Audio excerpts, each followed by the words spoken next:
প্রতি মুহূর্তে প্রতি সভাপতি রাহুল মঞ্চে রনিশ রয়েছে সবসময় মলি চৌধুরী এবং পার্থ চৌধুরীর পক্ষ থেকে আছে।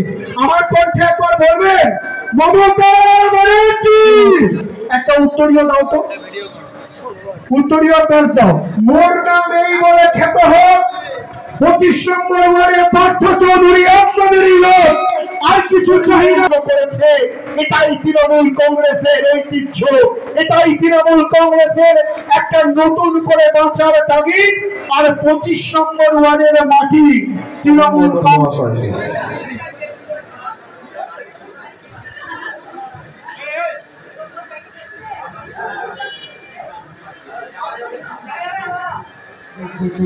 অনেকক্ষণ ধরে এবং আমি যার ব্যবস্থাপনায় আজকের এই রক্তদান শিবির, এই অঞ্চলের জনপ্রিয় পৌর প্রতিনিধি সম্মানীয় মলি চৌধুরী 19 নম্বর ওয়ার্ডের পৌর মাতা পিয়ালি সরকার আমাদের মাঝে এসে উপস্থিত হয়েছে, তাকে মঞ্চে আসার জন্য অনুরোধ করব। এরপর মাননীয় গোপালপুর তৃণমূল ছাত্র 25 নম্বর ওয়ার্ডের সর্বস্তরের মানুষ। জয় হিন্দ, বন্দে মাতরম। তৃণমূল যুবদল এই ওয়ার্ডের আরো অনেক সমৃদ্ধি কামনা করি। সবাই সুস্থ থাকবেন, ভালো থাকবেন।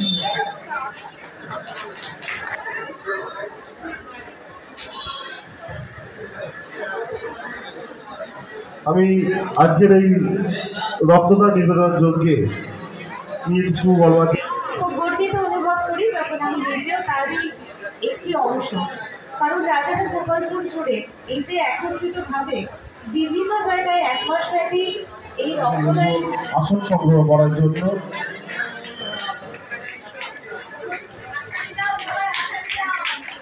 এরপরে আমি বিজু কর্মীকে তৃণমূল রতন কাকু এসছে, আমাদের বাবু কাকু রয়েছে আরেকজন, the youngest leader of the town, আমাদের সবচেয়ে নবীন নেতা যদি তৃণমূল কংগ্রেসে কেউ থাকে আমাদের বাবু। আমি এই 25 নম্বর ওয়ার্ডের তৃণমূল ছাত্র পরিষদের সভাপতি রাহুল দাসকে মঞ্চে আসার জন্য অনুরোধ করছি।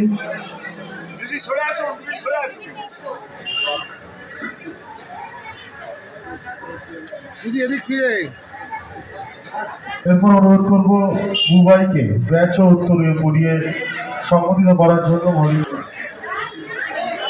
সবাইকে বলবো জোরে কদমে দেওয়ার জন্য। আজকের এই রক্তদান মহাযজ্ঞে আমি বক্তব্য রাখার জন্য অনুরোধ করবো দমদম ব্যারাকপুর তৃণমূল শ্রদ্ধেয়া প্রিয়া দাস মহাশয়াকে আমরা ব্যাচ ও উত্তরীয় পড়িয়ে সম্বর্ধনা জানাবো। আমি সম্মানভাবে জানাবার জন্য অনুরোধ করবো। আজকে যার উদ্যোগে আজকের এই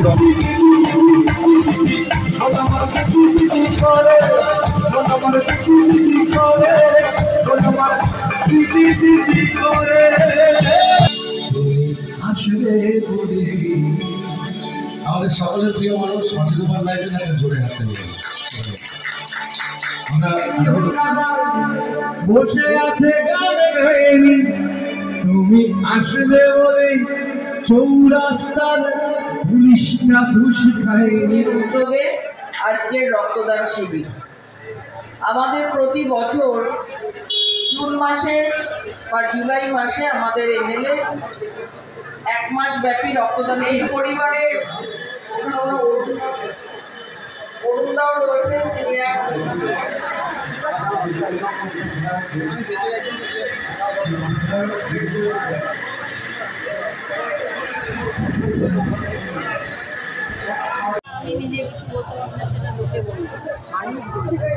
এবং সরকারি ব্লাড ব্যাংকে রক্ত দিল আজ 25 নম্বর ওয়ার্ড।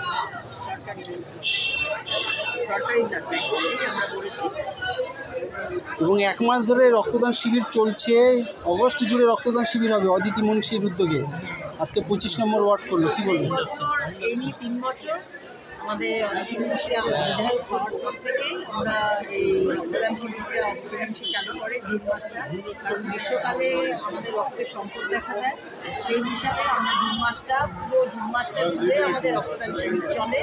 তাই এবারে যেহেতু লোকসভা ভোট ছিল তা ওটা বন্ধ ছিল, কারণ নানান রকম প্রোটোকল থাকে যে সেই সময় করা যাবে না, তাই তাই এটা 1 আগস্ট থেকে আমাদের রক্তদান শিবির আজকে কতজনের টার্গেট মোটামুটি ছিল?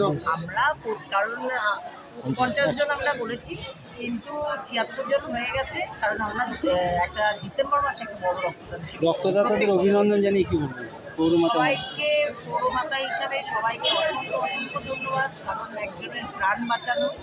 শুধু মানে রক্তদান শিবির করলাম, আনন্দ করলাম, খেয়ে পড়ে আনন্দ গান উৎসব এটা না, মানুষের প্রাণ বাঁচানোটাই লক্ষ্য, মানুষের পাশে থাকা লক্ষ্য। তাই মানুষ যাতে আরও এগিয়ে আসে আগামী দিনে, যে সবাই মিলে সাহায্য করে একটা মানুষের প্রাণ বাঁচে। গান অনেক রকম গান হয়, করোনার সময় আমরা প্রচুর গান করেছি, কিন্তু রক্তের বিকল্প হয়। জমাট রক্তদান শিবির হচ্ছে আজকে 25 নম্বর ওয়ার্ডে, কি বলবেন? সেটা আমি তো আমার এলাকায় বসে এটা জমজমাট কি অজমজমাট সেটা তো বলবেন আপনারা। আমি জমজমাট বুঝি না, আমি বুঝি এইটুকুনি,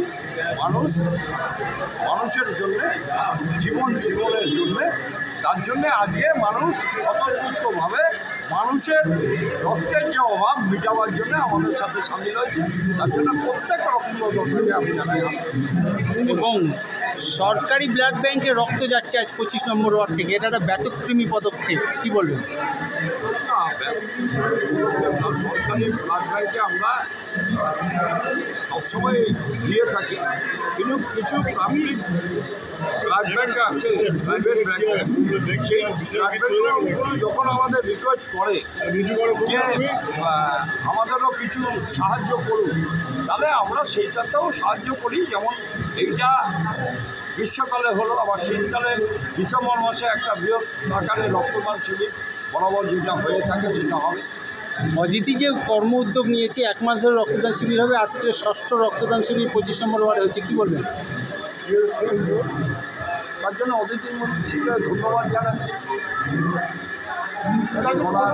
ওনার এই চিন্তাধারা যে মানুষের পাশে মানুষের সাথে থাকবার জন্য উনি যে উদ্যোগটা নিয়েছে, তার জন্য অদিতি মন্ত্রীকে আমার ধন্যবাদ জানাচ্ছি। আর আপনি বললেন যে বাংলা ভাগের বিরুদ্ধে আজ 25 নম্বর ওয়ার্ডের মানুষ রক্ত দিয়েছে, কি বলবেন? বাংলা ভাগের বিরুদ্ধে এই কারণেই বললাম, যেখানে একটি অপদার্থ সরকার 10 বছর চালানোর পরে এখন দুপা ল্যাংড়া হয়ে দুজনের কালে ভর দিয়ে সরকার চালাচ্ছে, তাদের কিছু বাংলার ভূইপর নেতা এবং বিহারের একজন নেতা হঠাৎ বলে বসলেন বাংলাকে ভাগ করার চক্রান্ত। কিছু শুভবুদ্ধি সম্পন্ন মানুষ আছে, তার মধ্যে থেকে তারা যে বিধানসভায় তারা সহমত পোষণ করেছে বাংলা ভাগ করা যাবে না, তাদেরকে সাধুবাদ জানাচ্ছি। কিন্তু যারা এই বাংলা ভাগের চক্রান্ত দিনের পর দিন করে আসছে, তাদের বিরুদ্ধেই আজকে 25 নম্বর ওয়ার্ডের মানুষ রক্ত দিয়ে বুঝিয়ে দিল বাংলাকে ভাগ করা যাবে না। এখানে যেমন আপনি নামের দিন দেখতে পাবেন, যেমন হিন্দু আছে, মুসলিম আছে, খ্রিস্টান আছে, বৌদ্ধ আছে, সকলে মিলে আজকে এখানে রক্ত দিয়েছে, কারণ তারা চায় বাংলা একটা এবং এখানে সাম্প্রদায়িক সম্প্রীতি বজায় থাকে। Thank you.